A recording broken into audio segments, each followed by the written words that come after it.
We will now go straight to the solutions with three very inspirational panelists. Please join me, Sandrine, Alain-Richard, and Elena. You can come on the stage. With the jingle. Welcome on the stage of ChangeNOW.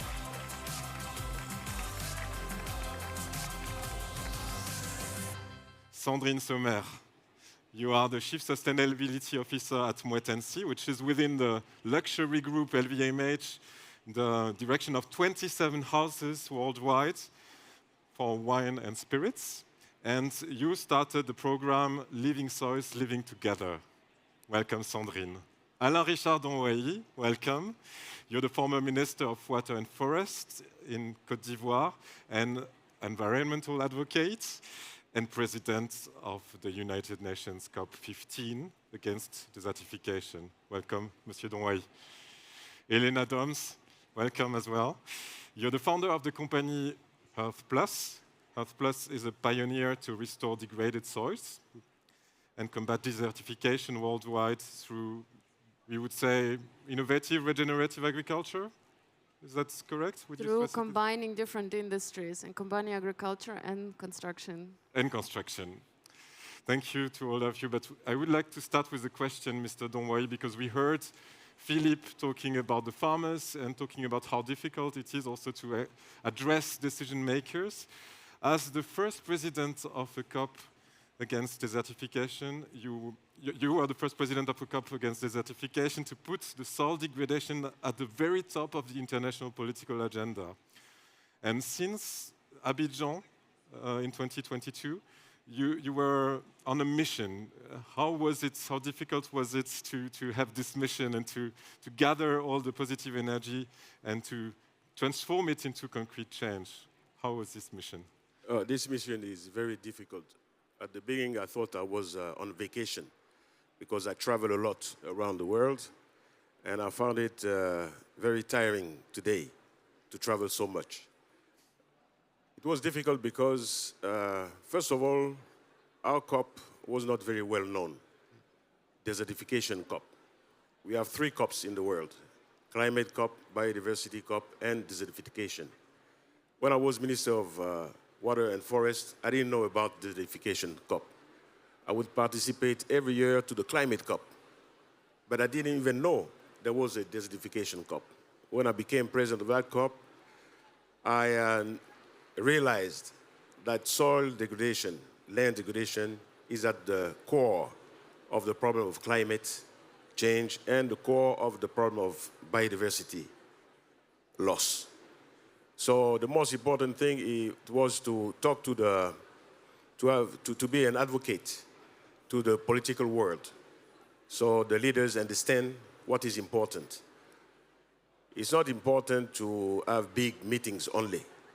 It's not important to talk about the problem. It's important to really go to the core of the problem and make things change. That is the most difficult thing. And I've been traveling a lot, and what I noticed is that there is the will. There's a will to change. There's a will. That's no problem. There's a will. Big declaration, there's a will. There's money to make things change. But do we want to put the money where we need to put it? That's the problem. Would you say that the decision makers, the leaders you're talking about, are aware that living soils is a non-renewable resource? Yeah, they know about it. No trouble. I was in a meeting not long ago about security. I've been Minister of Defense also before, about security. Food security, but security and jihadism, around the world. And when I was in the defense and military world, I've seen how easy it is when we have a problem to find the money to buy weapons, to go to war. It's easy, it's quick. And you will notice that in Europe, with the Ukraine war. In 1 week, it was easy to find 100 billion euros to cope with that problem. And when we talk about environment, when we talk about degraded land, we're striving to find the resources. So we have the resources, but do we want to put it where it's needed? I think it's a question also of sensitization of the population. The communities are the ones who can make things change. In the population, the youth are the people who can make things change. Because the youth, I found the youth very interested in the environment problems, soil degradation, land degradation. And they know what to do. But sometimes they are not at the right place. So we'll try for the next COP16 in Saudi Arabia, to have the youth being part of the decision that are taken at that COP. It's very, very, very important. And what do you use as a COP15 president to convince leaders to put money on this topic? Well, it's not very difficult to convince them. But it's difficult to have the mechanism, to have the money go to the communities. You know, that's why I try to have the private sector more involved in it. Because usually the public sector is slow, very slow, and not adapted to fast solutions, to fast financing and fast solutions. So the private sector is more adapted, and the private sector is also interested in finding solutions. Because in farming, it's the private sector. You know, in the economy, the private sector is really affected by climate change, by soil degradation, and biodiversity loss. So we need to have these people more interested. And in Côte d'Ivoire, for example, we did something very interesting. We find it interesting to have the private sector investing in reforestation, investing in land protection.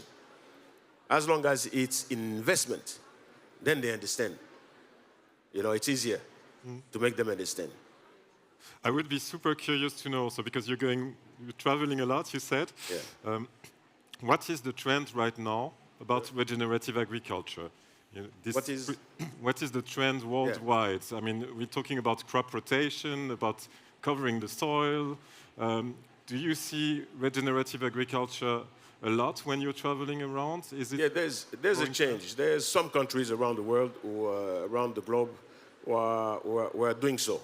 But I'd be interesting to listen to the other speakers. But there's some countries who have understood that it's more efficient to use. In fact, it's traditional habits that needs to be put back into the current uses in agriculture, for example. In Cuba, they use it. In Australia, they do it. In Kenya also, and in Senegal. You know, there's a lot of projects like the Great Green Wall project in Africa, where the communities are using regenerative techniques to farm and have good yields, you know, and protecting the soil at the same time. So we definitely need to connect all these solutions, all these projects, and this is part of what you're doing, Sandrine Sommer, at Moët Hennessy, overseeing 27 worldwide maisons or houses of wines and spirits. In 2020, you structured a sustainability program called Living Soils, Living Together. So we are at this connecting together. This was around 4 commitments. Can you tell us a bit more about how it works within the maisons of Moët Hennessy right now? Yeah, sure. First of all, you know, the private sector is very interested in this topic. I confirm, Mr. Donwahi. So at Moët Hennessy, we have 27 maisons. We are selling champagne, cognac, still wine, and sparkling wine all over the world. Yes. You know, and the common thing, we are deeply connected with soils, with nature. All our products are coming from there. So it's very important, and it's the reason why we have developed this program, Living Soils, Living Together. And the first pillar of this program is how to regenerate soils everywhere. of course, in our own vineyard, but much beyond. So what we are concretely doing, first of all, we have been working on this subject for a long time. It's not new. And the first thing was to decrease drastically our environmental impact and decrease the quantity of input because this is very important, you know, and on our own vineyard, we are now 100% herbicide-free. And we really want to, of course, convince and involve our wine growers, our partners, to do the same. So it was the first step, very important step. And you can imagine it's not so easy to change the system like that. So we need time. And we have decided to go further and not only to decrease our environmental impact, but regenerate, of course, nurture the soils. And this is the reason why we switch to, time after time, into regenerative agriculture with 3 practices, concrete practices: cover cropping, you mentioned it, very important to always cover the soils and to have no naked soils. Very important to be sure, you know, you can again nurture the soil. So this is the first practices we implement all over the world. The second practices is agroforestry. So it means we plant some hedges, some trees around our area and within cross the terroirs, and particularly in Champagne or in Charente for our cognac maison. We are testing these new practices. And the third practices is eco-grazing. So using ships for the herb. You know, very important, of course, to reintroduce fauna and flora and push biodiversity within our vineyard and again around. And you mentioned reforestation. We are investing in reforestation as well. And we imagine pocket forests when we can. We imagine biodiversity islet around our terroirs. And we are investing as well in forest reforestation all over the world, in Africa, in the US, or in China, with our different maisons. And it's huge when you think about how big Moët Hennessy is, what you can put in movement as well. You told me when we were preparing this session that, of course, each one of the 27 maisons had a program already, but you brought them together. How did they react when you set these very ambitious goals? How did they react? I think, you know, again, all our maisons have been working for a long time on this subject. It's not new, and you know, to create this program and to be sure to give the right ambition, challenge ambition, because we want to be 100% in regenerative agriculture by 2030. Not so far, 2030, very close to us. So. Of course, we have to switch to accelerate, and it's not so easy, but we keep, of course, the way. And all our maisons were very happy, you know, to have this direction, even if it's, again, very ambitious, but all are very happy to follow this regenerative agriculture. You know, it gives a lot of sense. And I think we have never forget that, again, our program is living together, the human part, very, very important when you are talking about soils. In fact, you are talking about farmers and about, of course, wine growers. Philippe told us just before, very important to keep in mind, this is the precious thing they work with. Mm-hmm. So we have all to be cautious with this precious ecosystem. Yeah, and you say not so easy, I would say very ambitious, and I like it. Sandrine. We can maybe talk to you, Elena, about your company, Health Plus, which is also very ambitious. Your goal is to work on degraded soil and to build on it to grow construction materials. And you wanted to start in Europe, in Belgium. Why did you choose to start your worldwide work in Belgium? Tell us a bit more about it.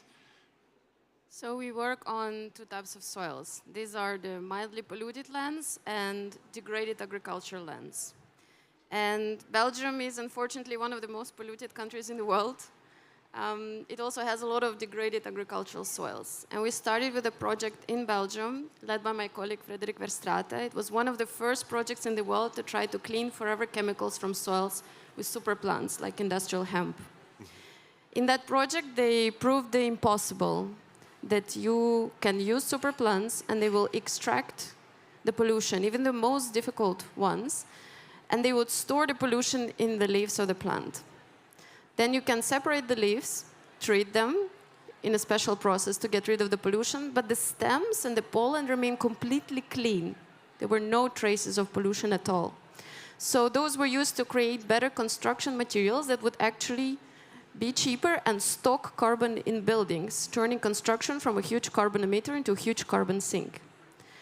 And after that pilot, we thought, well, what else can we help fix with that business model? Turns out that we can clean mildly contaminated areas, but we can also work on degraded lands. And if we work with farmers, if they plant our crops as rotation crops, they will restore their soils and have larger main yields by 5 to 15% at least. And then we can take the biomass and make better construction materials at the same time. And we thought it was an amazing business model. That's why we started in Belgium. We are scaling now in Europe, but also in Africa in the upcoming months. And there we believe we can really work with local communities, make everybody better. Help restore the lands, help build better or make local materials that are really important, and also elevate the local populations.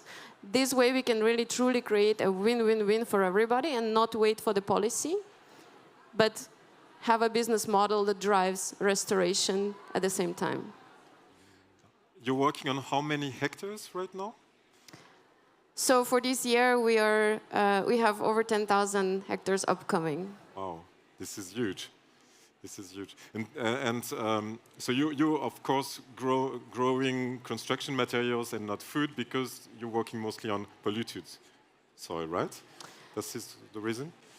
So the polluted soils are one type of solution, and they need to be treated differently. Yes. The degraded soils, when they're not contaminated, are other ones, and those are the majority of the soils that we have for this year. They are not polluted, they're just slightly degraded, and we can help bring them back. Monsieur Donwahi, do you think this solution Elena is telling us about, this solution with Earth Plus, could help us to push back desertification? Yes, I already asked Elena to come to Côte d'Ivoire, so we can have. Great. Yeah, you can try this over there. Yeah, I think it can work, and it's solutions that can make the communities really more efficient in agriculture, of course, but also more resilient in the community, because in the rural areas you have a lot of displacement of populations with degraded land. You see, so it could help fix the population on the ground in the rural areas. So it's very interesting. Thank you, Mr. Donwahi. We need supportive people like you. So this is the discussion you're having here? Yeah. And we'll have this discussion afterwards. Great. This so is to make change, sure we can put it on the ground. Yeah. Change happening at ChangeNOW, on stage. This is great. How would it look like, Elena, in Côte d'Ivoire? How could it look like in Côte d'Ivoire, your solution with Earth Plus? Give us a picture of it. Of course. So every time it depends on the local population and what is most needed and on the type of soils. So we'll for sure look which soils are there, see what are the best plants to grow and what are the solutions that we can implement. Whether it will be construction materials, can be a combination of construction materials and food. Because, for example, with plants like hemp, you can use the stems for the construction materials, but you can use the flowers and the seeds for very nutritious hemp oil. It's called a superfood by the UN. So you can combine solutions, but you can also make, for example, pellets for cooking. And there is a lot of problems when a lot of global population is still using wood for cooking. Now we don't need to cut trees, and we can create the local economy and save the trees where they are to regulate the climate. So it will always depend, and we will analyze the state and the lands available in Côte d'Ivoire or in other countries in Africa and come up with the best solution that makes everybody win. Great. And do you own this lands, or I mean, who's owning the soil you're growing on in this case? It absolutely depends on the setup. It Okay. can be local farmers, it can be companies. So it really depends. Right. Cool. And connecting people together, Sandrine, Sommer, it's also what you're doing because besides what you're doing within the 27 maisons of Moët Hennessy, you also created a forum, the World Living Soils Forum, 2 years ago, and the second edition is going to take place this October in Arles, in southern France. Whom would you like to reach with this forum? The decision makers, your competitors, the farmers? Who's the public? Who's the audience? Both.